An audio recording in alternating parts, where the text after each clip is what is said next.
nesta manhã eu gostava de iniciar uma nova série de mensagens que eu intitulei Proteção Vitoriosa em Deus. Proteção vitoriosa em Deus. Acho que é uma série que vem a propósito, né? Nesta altura do campeonato. E gostava que nós meditássemos nisso, porque às vezes, mesmo aqueles que conhecem a palavra de Deus,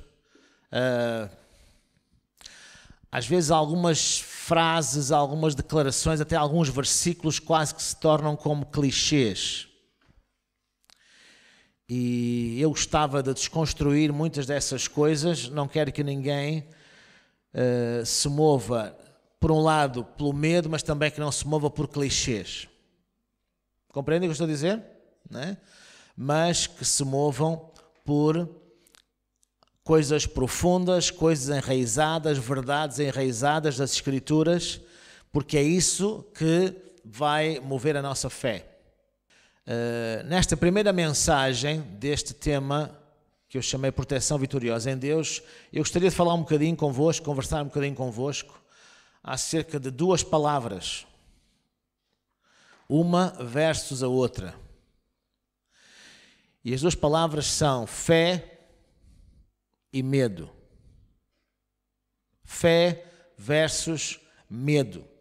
São duas realidades que existem, duas coisas que existem, que não podemos ignorar.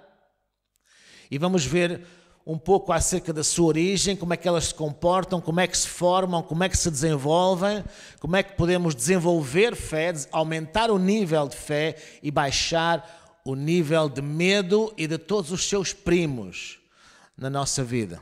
Amém? Né? Porque do medo vêm coisas como preocupação, ansiedade, inquietação e tantas ãos, né? Iões e ães, né? que tanto assolam a humanidade.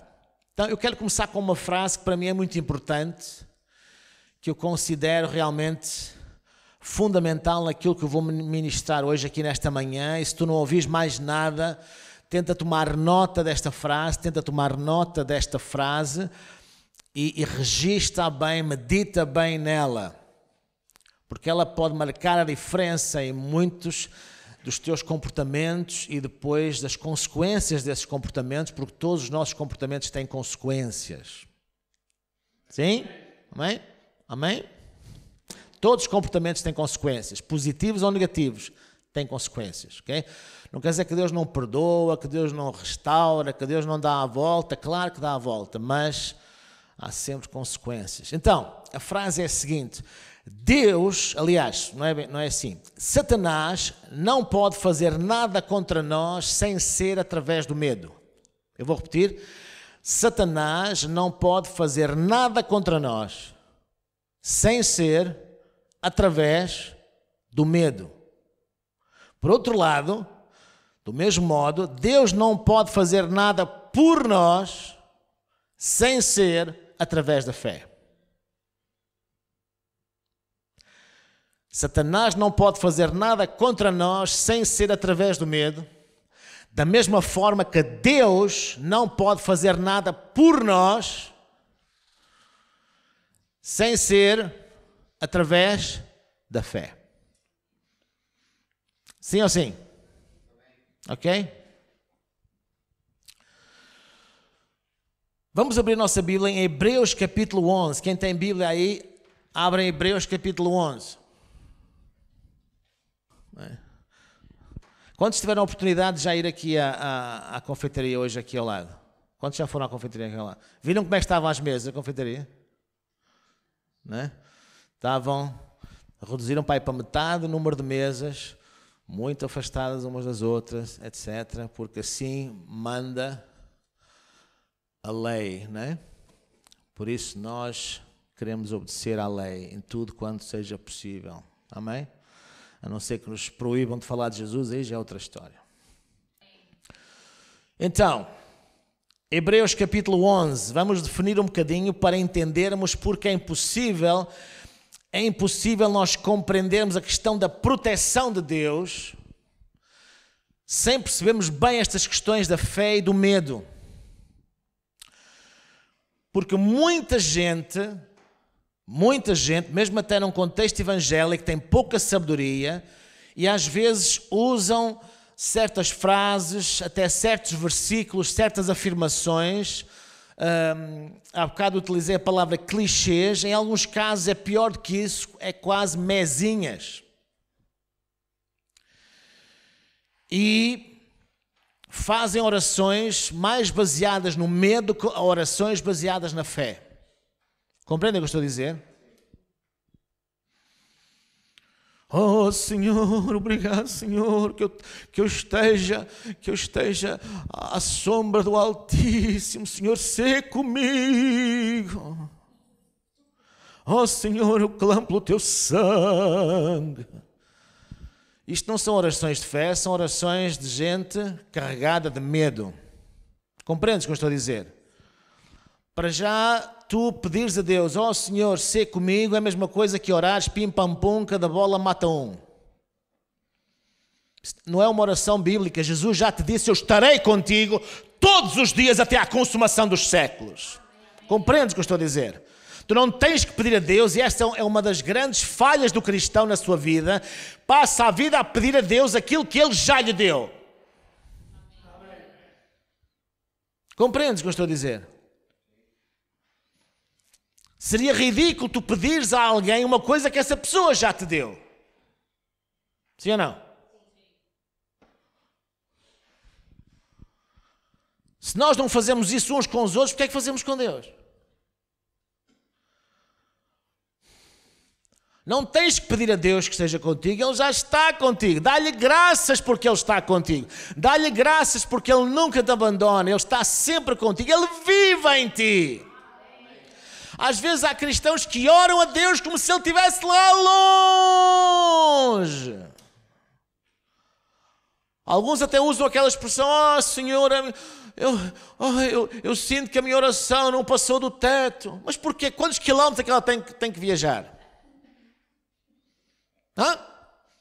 Quantos quilómetros é que a tua oração tem que viajar? Jesus disse, eu e o Pai viremos fazer morada em ti. Cristo em vós, a esperança da glória. Ele está em nós. Aquele que já rendeu a sua vida a Jesus, Ele disse que eu virei habitar em ti. O Espírito Santo estará em ti.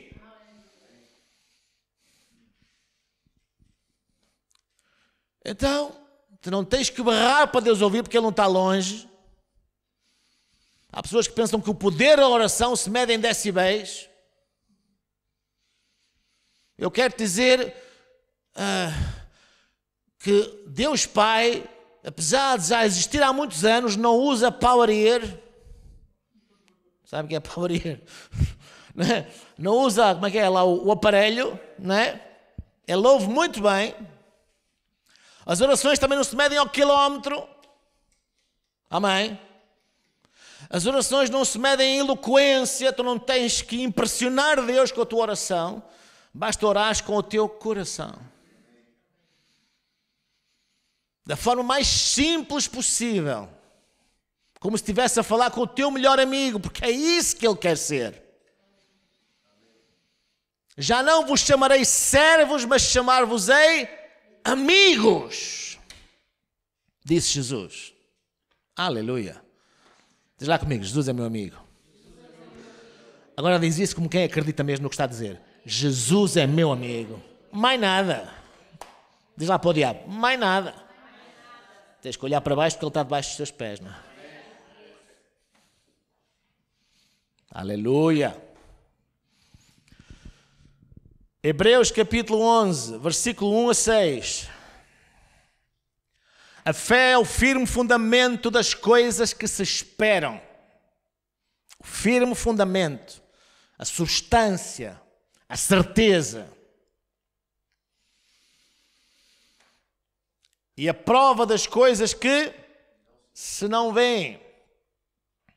Porque por ela o quê? Pela fé, Os antigos alcançaram testemunho.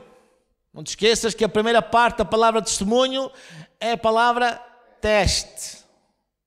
Muita gente quer ter um testemunho sem passar pelo teste. É impossível.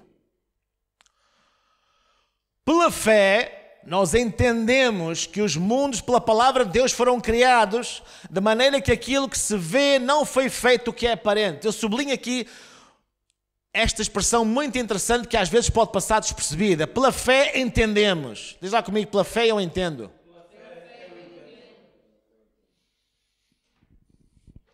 Há pessoas que pensam que a fé é assim uma coisa mística, uma coisa estranha. Não, a fé é uma coisa muito concreta. A fé é substância. A fé é certeza. A fé é prova. A fé traz entendimento. Amém? Muitos pensam, aqueles que têm fé são assim uma gente estranha, esquisita e pouco inteligente. São os místicos. Só os coitados e pouco inteligentes é que andam pela fé. Que coisa mais ridícula. Quem é que aqui se considera inteligente? É bom que todos levantem a mão. E lá em casa, quem é que é inteligente?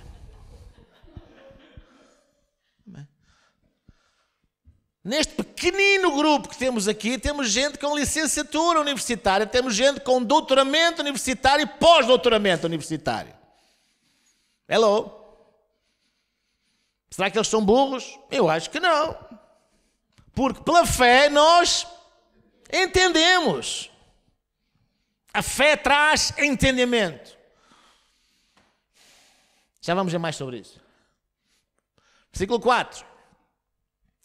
Pela fé, Abel ofereceu a Deus maior sacrifício do que Caim, pelo qual alcançou testemunho de que era justo, dando Deus testemunho dos seus dons, e por ela, depois de morto, ainda fala.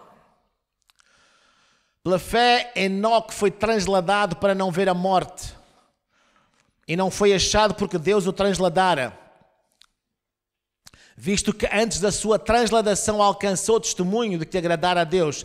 Enquanto que o versículo 4 fala, e hoje não vamos desenvolver sobre isso, mas a questão da fé e de ações sacrificiais.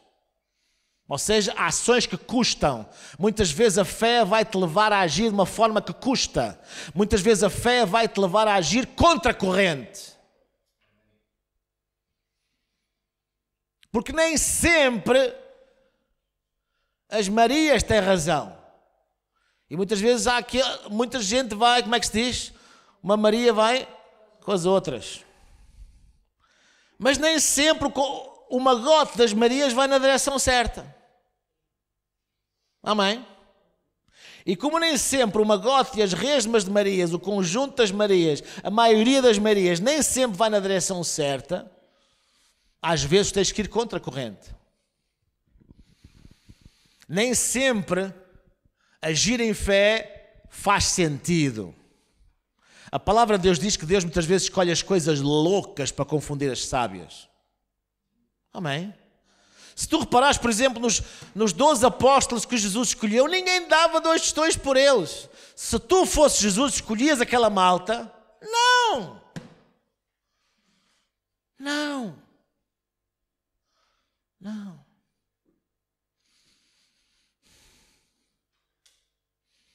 Nem sempre faz sentido. Nem sempre faz sentido. Em Marcos, no capítulo 5, fala-nos de uma mulher que tinha um fluxo de sangue, tinha uma hemorragia constante há 12 anos.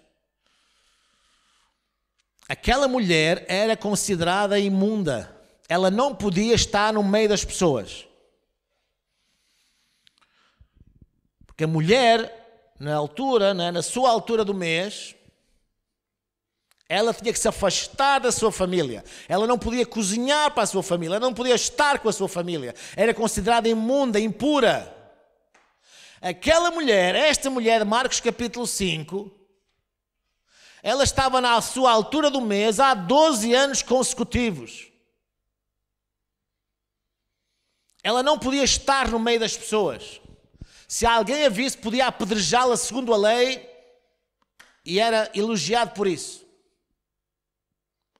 No entanto, aquela mulher, quando viu Jesus rodeado de uma multidão, ia caminhando com uma certa pressa, porque ia a caminho da casa de Jairo, que tinha a filha a morrer, aquela mulher pensou para consigo mesma, ela falou para consigo mesma: eu tenho que tocar na orla do manto de Jesus, porque eu sei que quando eu tocar na orla do manto de Jesus, eu vou ser curada. Mas aquela mulher não só creu, não só falou, mas agiu contra a corrente, arriscando a sua própria vida, porque creu.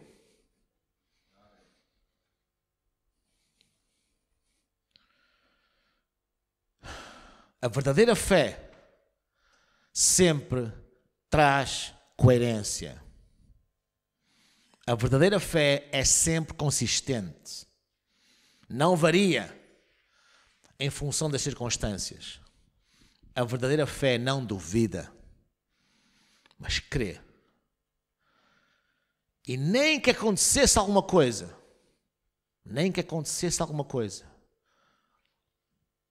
ela não muda. Esta senhora Dona Fé não é Maria, é a senhora Dona Fé. A Maria da Fé. Não havia para aí uma cantora, uma fadista, não era Maria da Fé. Havia o Ana. Não. Esta Maria da Fé, mesmo que acontecesse alguma coisa, ela morresse, na sua lápide estava escrito: Maria da Fé morreu crendo. Quando aqueles 3 amigos de Daniel foram presos, ameaçados de serem lançados na fogueira, se não adorassem lá a estátua do rei, eles disseram: olha, o nosso Deus vai nos salvar da tua fogueira, ó rei. Mas mesmo que não salve, nós jamais nos prostraremos diante de ti. Jamais. Esta é a atitude de alguém que crê verdadeiramente e que não anda em função das circunstâncias. É isso que nos fala o versículo anterior.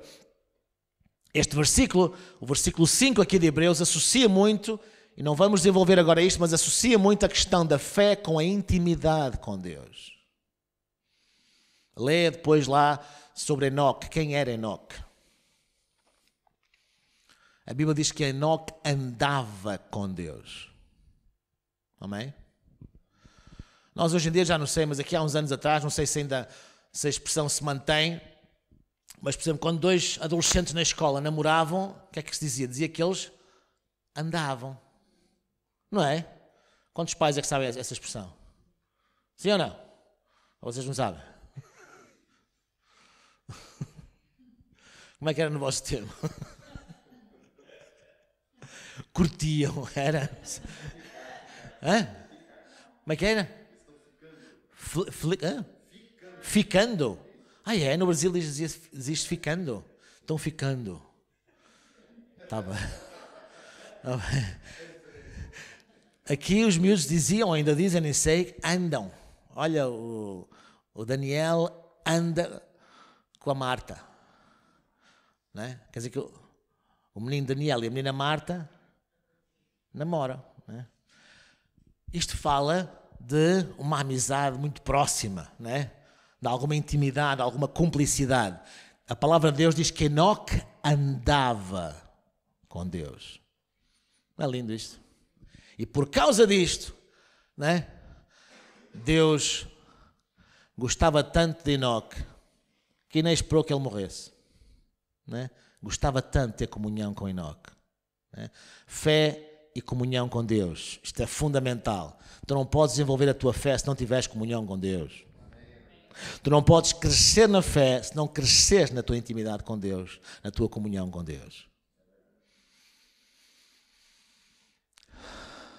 Versículo 6 diz: ora, sem fé é impossível agradar a Deus.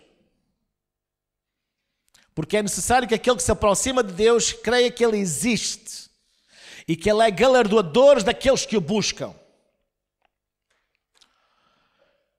Isto é fantástico. Sem fé é impossível agradar a Deus. Quer dizer que a única forma de tu poderes agradar a Deus é crer nele. Aquilo que mais agrada ao coração de Deus é quando alguém crê nele. Aquilo que mais desagrada ao coração de Deus é quando alguém duvida dele, não crê nele. Se entristece o coração de Deus.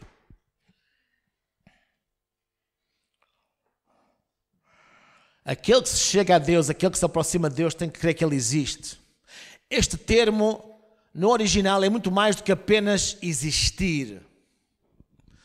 Tem mais a ver com ser. Se fosse eu que traduzisse este versículo, eu escreveria aqui: aquele que se aproxima de Deus tem que crer que Ele é. E esta expressão, para quem lê um pouco as Escrituras, sabe que é uma expressão tremenda. Quando Moisés perguntou a Deus, quando Deus o estava a enviar para tirar o povo de Israel do Egito, Moisés perguntou: Senhor, quando eles me perguntarem, porque eu não tenho uma boa reputação lá, não é? E eles vão me querer interrogar, eles vão querer saber, eles vão apertar-me até ao tutano. Quando eles me perguntarem, por exemplo, quem é que me está a enviar, o que é que eu digo? E Deus disse: diz-lhes quem te está a enviar é o Eu sou. Eu sou. Eu sou o que sou.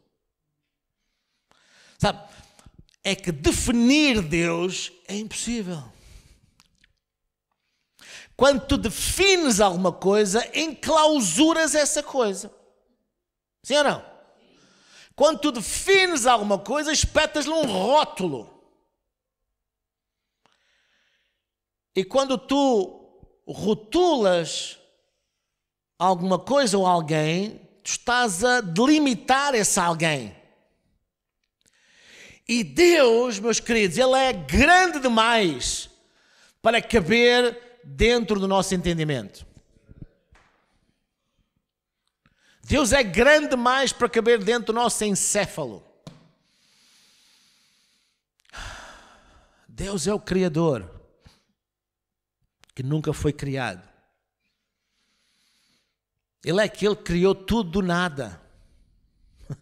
Isto deixa muitos cientistas chamados ateus muito confusos. Como é que... Não, isto não pode ser, é impossível alguém criar tudo do nada.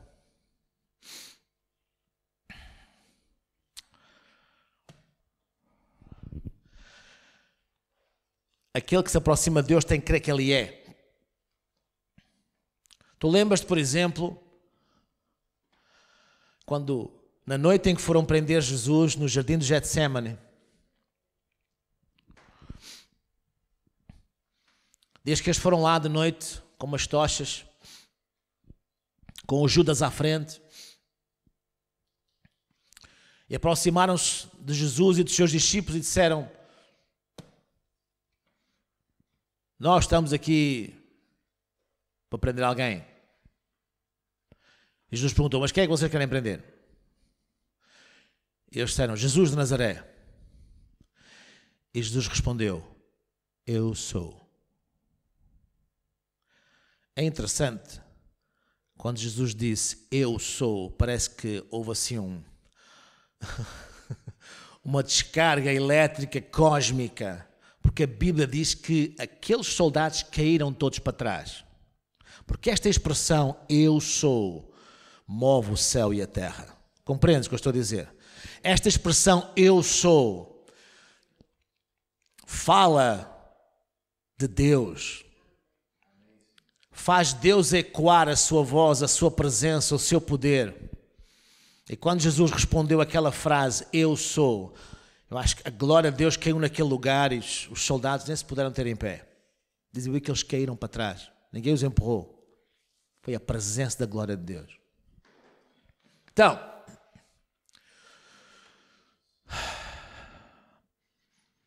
Deus quer que tu creias que Ele é. E tu só podes desenvolver fé crendo que Ele é. Ele é aquilo que Ele diz que é. Ele faz aquilo que Ele diz que faz. Ele pode aquilo que Ele diz que pode. E tu tens que crer nisto de uma forma inalienável. Tens que crer isto de uma forma que não se pode mexer, não se pode alterar. É impossível que isto não seja verdade. E nesta manhã eu gostava que nós compreendêssemos que aqueles que creem em Deus de uma forma bíblica se movem de uma forma diferente, entendem as coisas de forma diferente. Abre comigo, por favor, em Apocalipse capítulo 1. Lá no fim do Novo Testamento.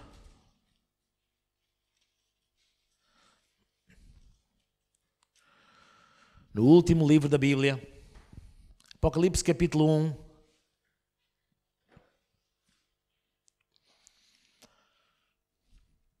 Vamos ver alguns textos base para isto que nós estamos aqui a conversar. Diz no versículo 17 e 18: Quando o vi, caí a seus pés, como morto. Mas ele pôs sobre mim a sua mão direita, dizendo: Não temas. Diz lá para o teu vizinho de lado: Não temas. O vizinho de lado que está a 10 km de distância. Diz lá para ele ouvir: Não temas. Eu sou o primeiro e o último. Eu sou o que vivo.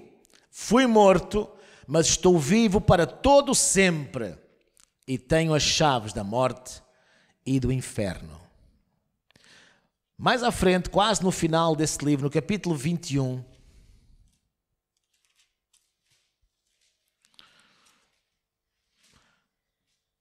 versículo 8.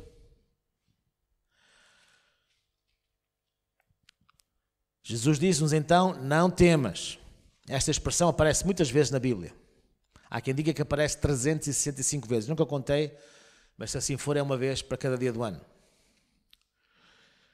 Versículo 8 de Apocalipse 21. Quanto, porém, aos medrosos, aos incrédulos, aos abomináveis, aos homicidas, aos adúlteros, aos feiticeiros, aos idólatras e a todos os mentirosos, a sua parte será no lago que arde com fogo e enxofre, que é a sua morte. Não é? Na minha Bíblia diz: quanto aos medrosos, e aqui nesta tradução, a revista corrigida, diz: quanto aos tímidos. Não é? Há pessoas que se gabam da sua timidez. Não é? Eu sou muito tímido. Eu, se fosse a ti, não dizia isso muitas vezes. Porque diz aqui que os tímidos não vão ter um fim muito feliz. Não é? Nós não somos chamados para ser tímidos. Nós não somos chamados para ter medo. Sim ou não? Diz lá comigo: eu não sou tímido. Eu não tenho medo de nada.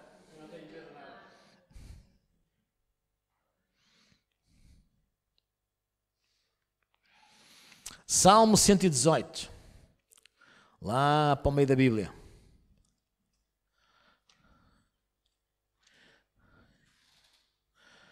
Aleluia. Salmo 118.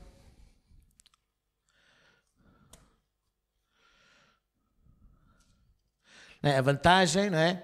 É que eles estão lá em casa, podem estar sentados no sofá, com uma caneca de café, uma torrada, não é? E vocês aqui estão aqui a comportar-se muito bem, sentadinhos, sossegados. Aleluia. É bom estar na casa de Deus, não é? Amém. E eles também estão bem lá em casa, nós também gostamos deles. Salmo 118, versículo 6. O Senhor está comigo, eu não temerei o que me pode fazer o homem. O Senhor está comigo, eu não temerei o que me pode fazer o homem. O Senhor está comigo, eu não temerei tudo aquilo que é natural ao homem. O Senhor está comigo, eu não temerei aquilo que possa vir do homem.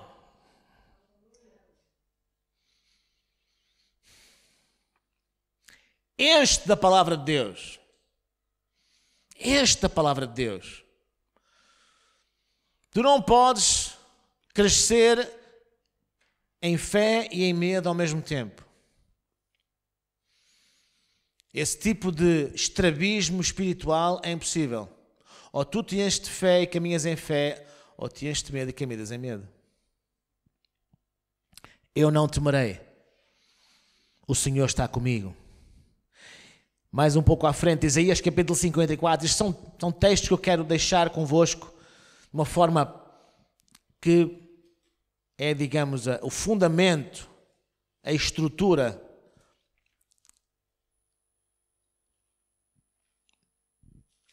desta mensagem que quero deixar.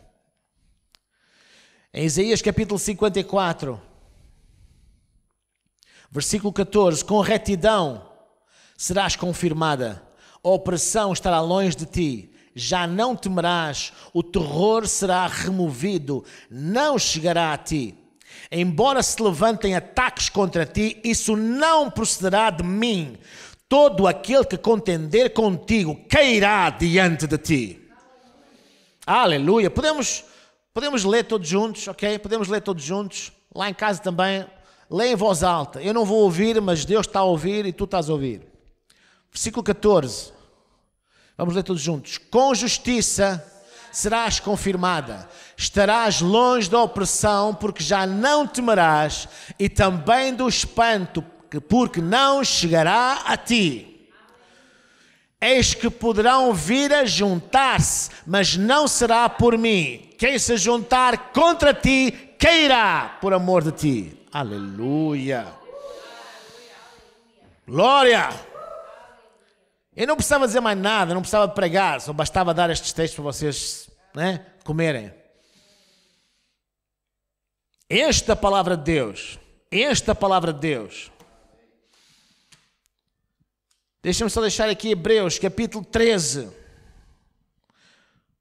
versículo 6, está a citar o texto que nós já lemos. Assim, com confiança ousemos dizer: o Senhor é o meu auxílio, não temerei o que me poderá fazer o homem. Eu não temerei, eu não temerei, eu não temerei. Lembra-te das palavras de Job: aquilo que eu temia, isso me sobreveio. Hello? Aquilo que eu temia, isso me sobreveio, disse Job. Isto aplica-se não só ao vírus que está a tentar contaminar toda a terra, mas a tudo na vida. Esta palavra não é apenas um antivírico. É um anti-tudo que se levante contra a sabedoria de Deus. Tudo quando se levante contra a sabedoria de Deus. Então a fé é uma força espiritual. A fé é um poder criativo de Deus. A fé cria. Pela fé entendemos que os mundos por Deus foram criados.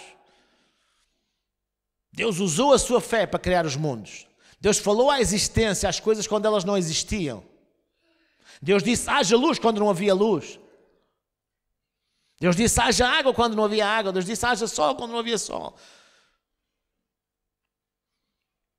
E a fé é o firme fundamento e a certeza das coisas que se esperam.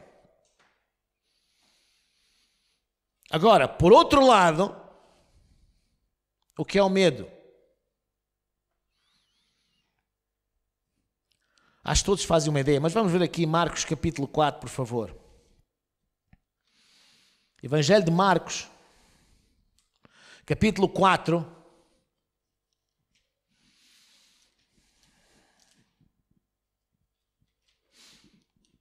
Vamos ler aqui alguns versículos.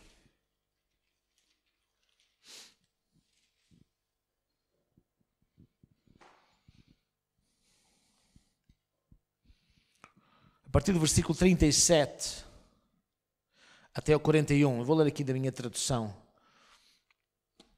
contemporânea de Almeida. Vocês podem seguir na vossa Bíblia ou seguir ali a versão revista e corrigida que passa no ecrã. Ora, levantou-se grande vendaval e as ondas se arremessavam contra o barco, de modo que já estava a encher-se. Jesus estava na popa dormindo sobre uma almofada. Os discípulos o despertaram, dizendo: Mestre, não te importa que pereçamos?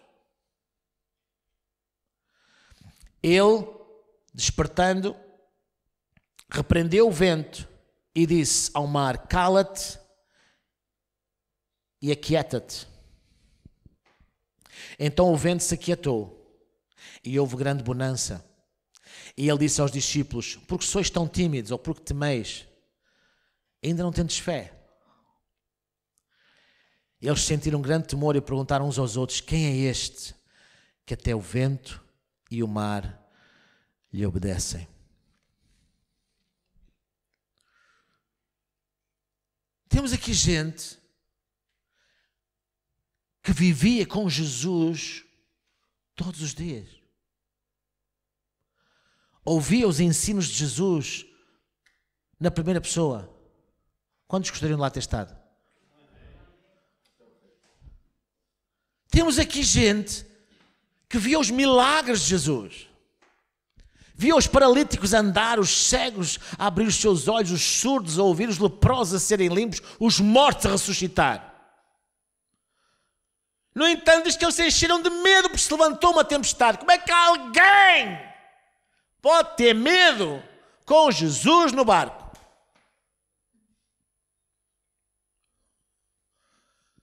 Eu acho que de repente eles esqueceram-se.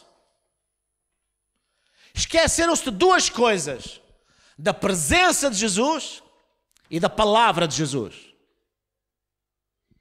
Se tu te esqueces da presença de Jesus e da palavra de Jesus, tu vais temer tudo e mais alguma coisa. Uma formiga vai-te parecer um Tyrannosaurus Rex.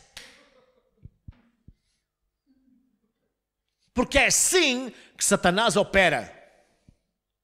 A Bíblia diz que um dia nós veremos Satanás como ele é: paralisado, desdentado, derrotado. E perguntaremos: era isto que atormentava as nações? Está escrito. Era isto que atormentava as nações? Mas o problema é que se tu operares em medo, vais achar que um pincher é um Rottweiler. Compreendes o que eu estou a dizer? Tu vais achar que um gatinho é um tigre da Malásia. Não é?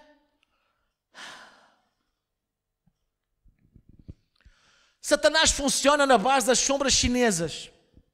Estás a perceber? Ele faz uma pequenina sombra, só que projetada na parede da tua mente mal renovada. Parece um gigante. Ele derrota pela sugestão. Porque ele sabe que o medo paralisa. O medo paralisa a fé.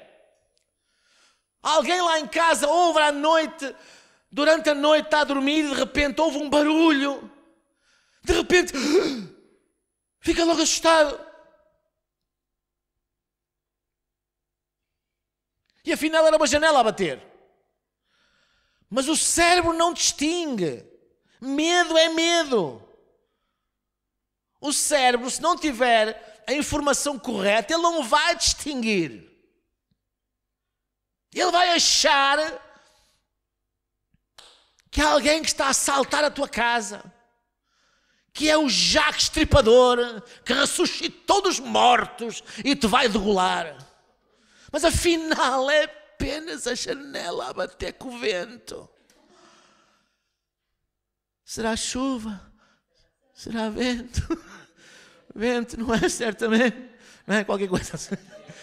E a chuva não bate assim. Meu Senhor. Ok?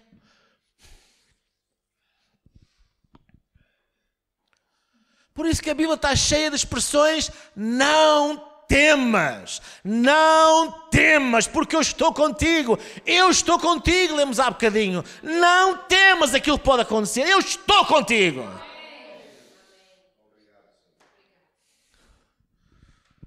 Mas de repente há uma panóplia de gente que achavam que eram crentes, mas não. São pseudo-crentes. São crentes descrentes.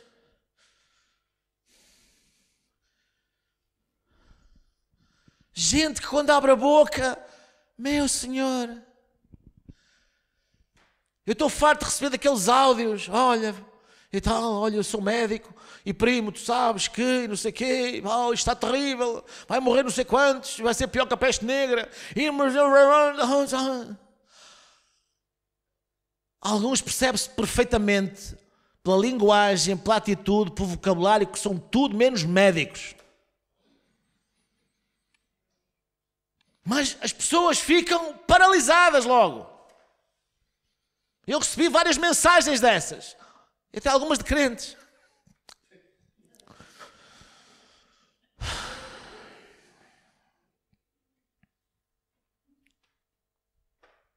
Meu Senhor. Nós não ignoramos os ardis de Satanás, mas não nos movemos jamais em medo. Jamais. Nós, como foi no caso de Lázaro, da ressurreição de Lázaro, nós removemos a pedra. Nós fazemos aquilo que é possível fazer, aquilo que é bom senso.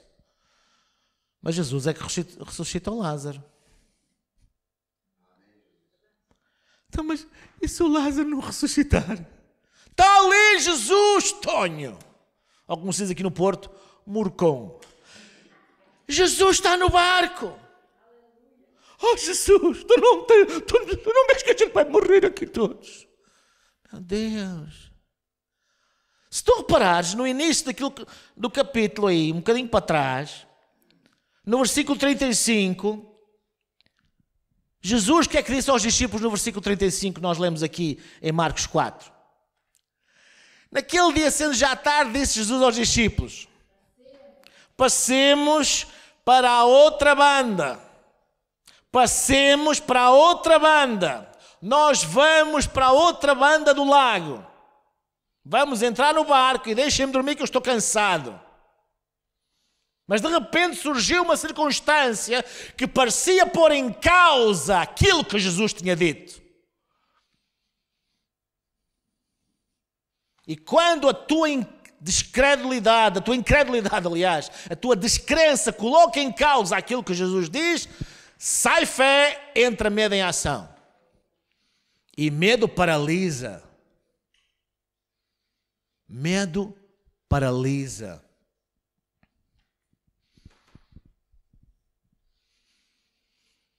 Por isso eles ignoraram duas coisas: a palavra e a presença de Jesus ali. Mas se tu não ignorares estas duas coisas, tu vais para outra banda. Independentemente das tempestades de vírus que possam surgir. Porque 1000 cairão ao teu lado, 10.000 à tua direita, mas tu não serás atingido. Não temerás espanto noturno, nem seta que voe de dia, nem mortandade que assola ao meio-dia. Não temerás peste alguma.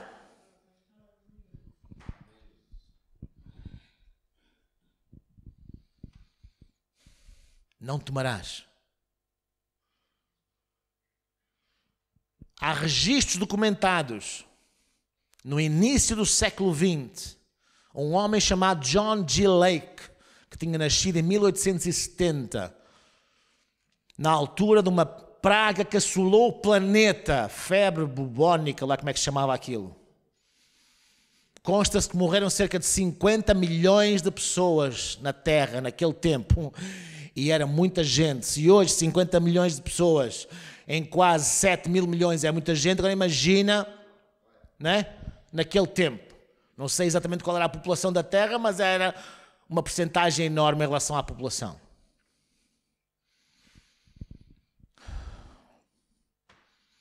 Na Idade Média, como é que se chamava aquilo? A peste negra, quase metade da população europeia morreu.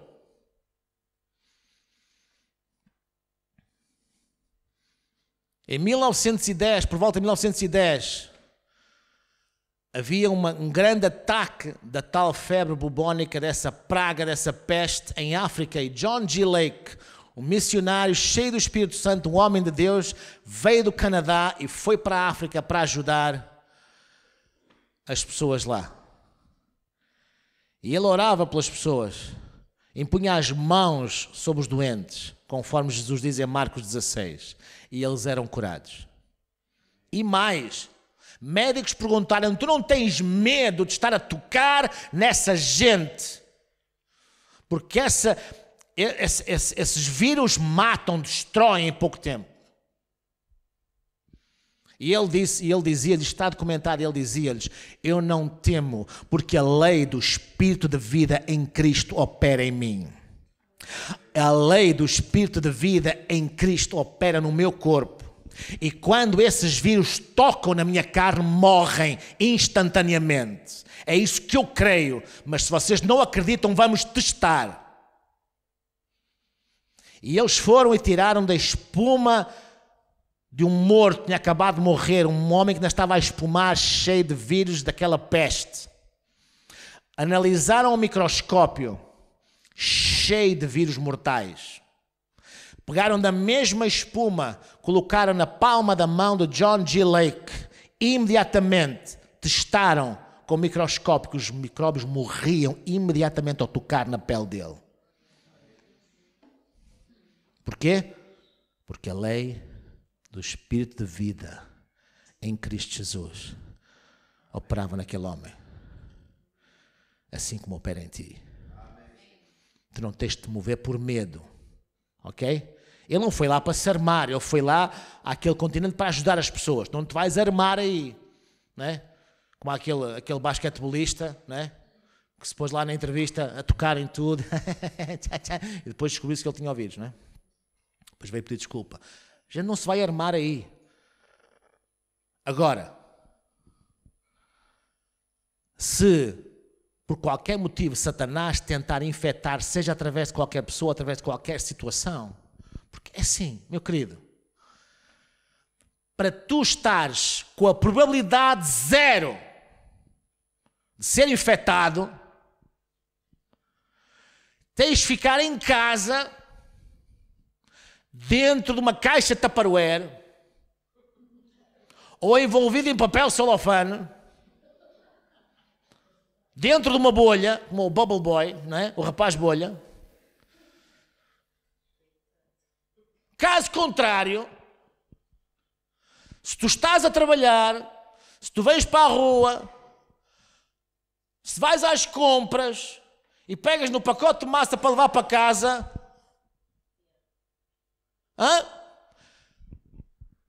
quantos é que antes de pegar no pacote de massa desinfetaram o pacote? Desinfetaste o pacote? Quantos é que antes de pegar o carrinho desinfetaram o carrinho todo?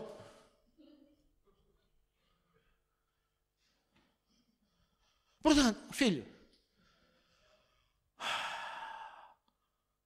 aquele que habita no esconderijo do Altíssimo, à sombra do Omnipotente, descansará, descansará, descansará, descansará, descansará.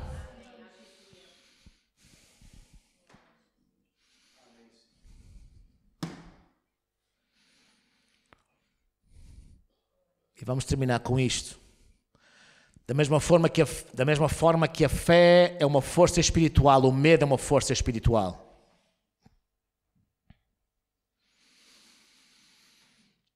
Por um lado, a fé é o poder criativo de Deus. Por outro lado, o medo é o poder destrutivo de Satanás.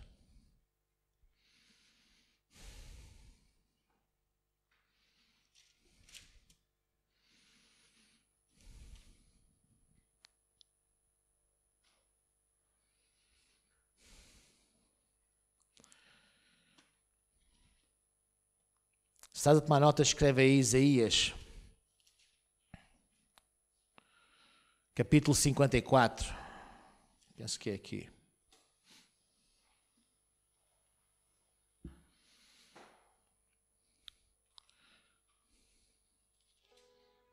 Já lemos há bocadinho, mas eu quero deixar convosco novamente. Com retidão, versículo 14. Serás confirmada, a opressão estará longe de ti, já não temerás. O terror será removido, não chegará a ti. Embora se levantem ataques víricos contra ti, isso não procederá de mim. E todo o vírus que contender contra ti cairá diante de ti.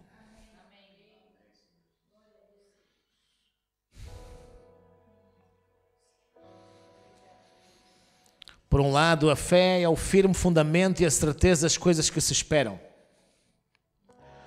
Por outro lado, o medo é o firme fundamento e a certeza das coisas não desejadas.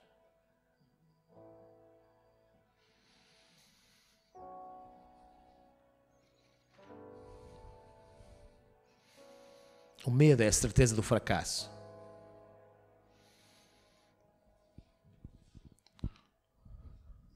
Fé é acreditares que o melhor de Deus vai acontecer. Medo é acreditares que o pior de Satanás provavelmente vai acontecer. Repara que tanto fé como medo usam o verbo acreditar. Quem tem razão? Ambos. Ambos têm razão. Se tu leres o livro de Números, capítulos 13 e 14, fala de quando o povo de Israel estava prestes a entrar na terra prometida e Moisés enviou 12 espiões à terra prometida para verem a terra que Deus lhes tinha dado em herança. Deus não tinha dito para eles verem se a terra era possível ou impossível de conquistar. Hello? Deus só queria que eles vissem a terra.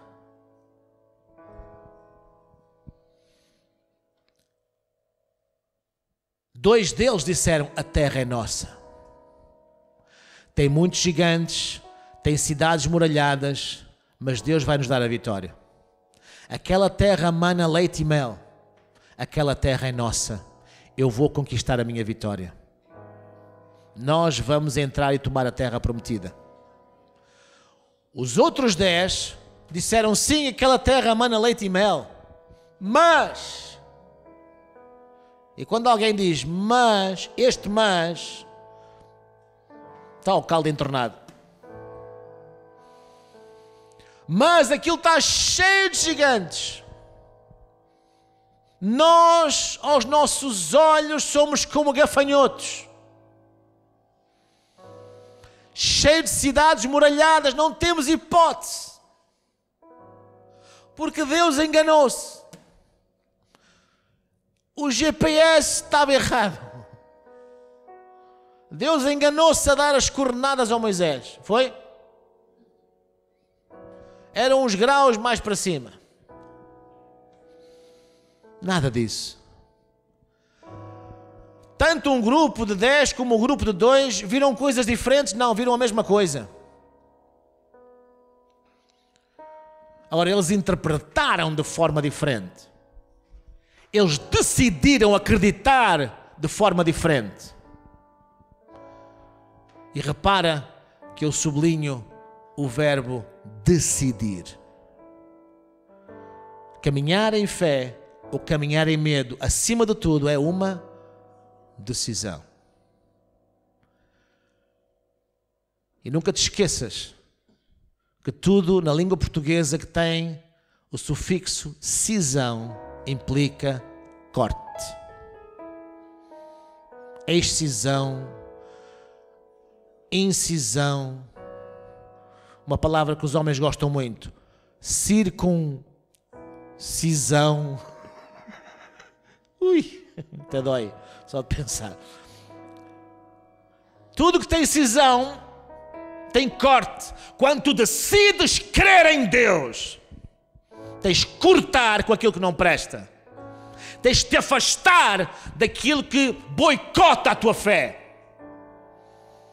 Tens que deixar e cortar com aquilo que alimenta de forma nefasta a tua mente. Porque aquilo que tu ingeres sempre vais produzir. Seja do ponto de vista natural, seja do ponto de vista espiritual. Aquilo que tu passas a vida a meditar. E sabes, daqueles dois grupos, quem é que tinha razão? Ambos os grupos tinham razão. Eles disseram, o grupo dos 10 disseram, eles são grandes, são muito poderosos, a cidade é muito forte, nós não vamos conseguir lá entrar. E sabes uma coisa? Tinham toda a razão, eles não entraram lá. Agora os dois, que se chamavam Josué e Caleb, disseram, aquilo é difícil, tem lá muita gente grande, nós podemos ser não sei o quê, mas nós vamos conseguir porque Deus deu-nos a terra. E eles conquistaram a terra. Aleluia! Ambos tinham razão. A decisão é tua.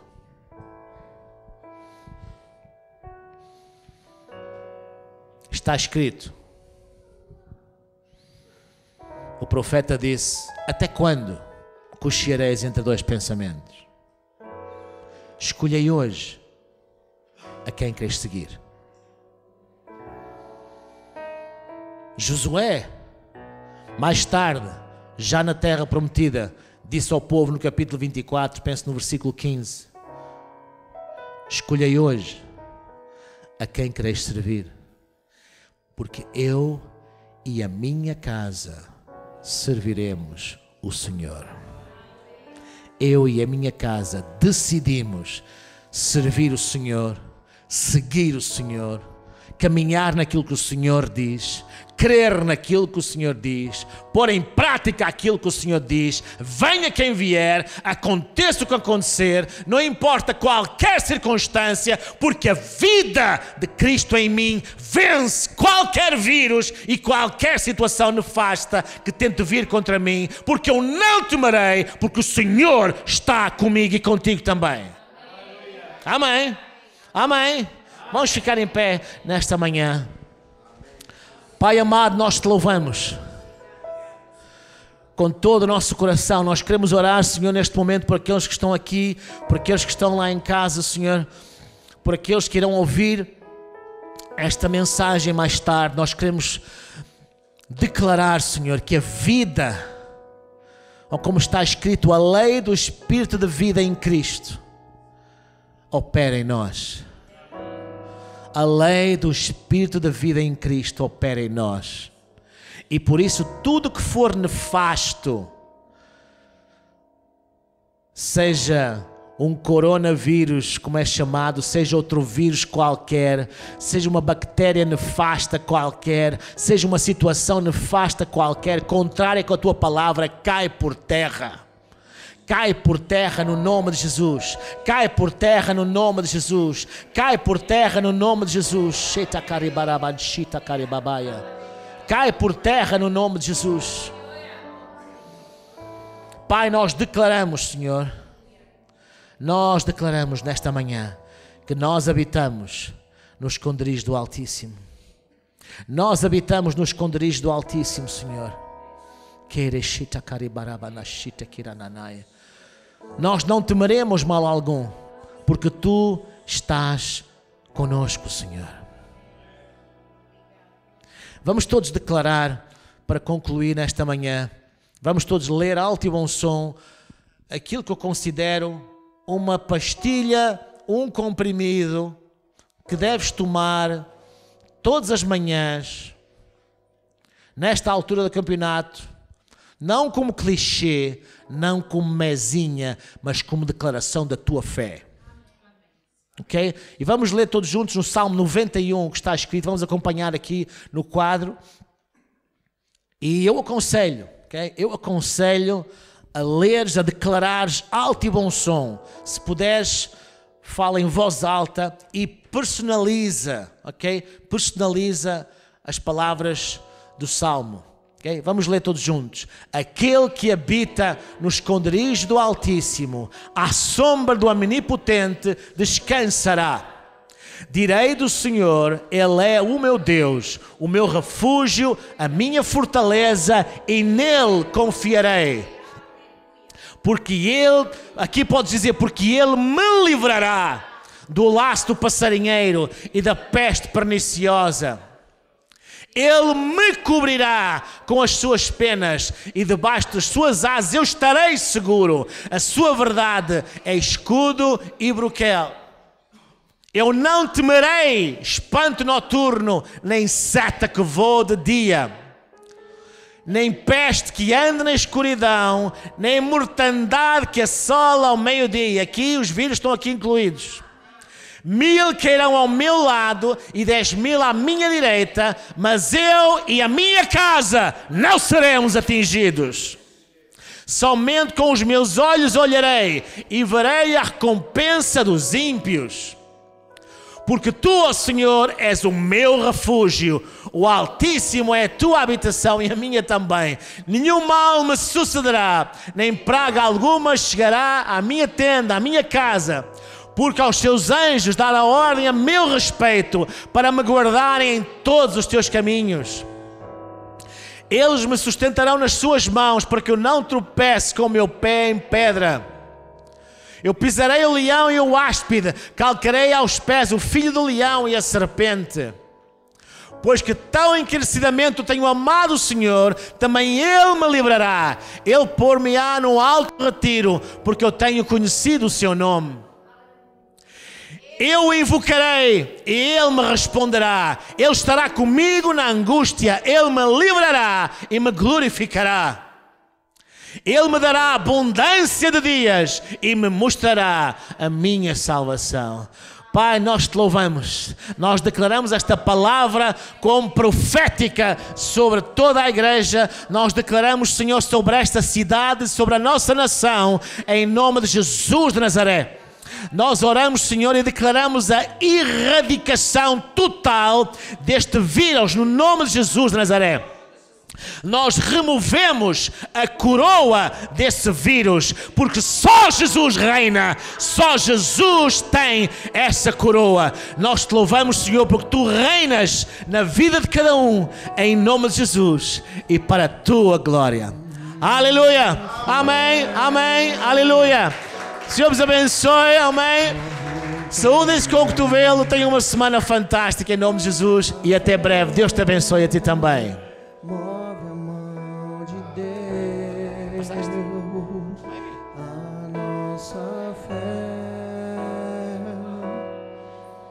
Faz milagres entre nós, o poder da fé faz revelar.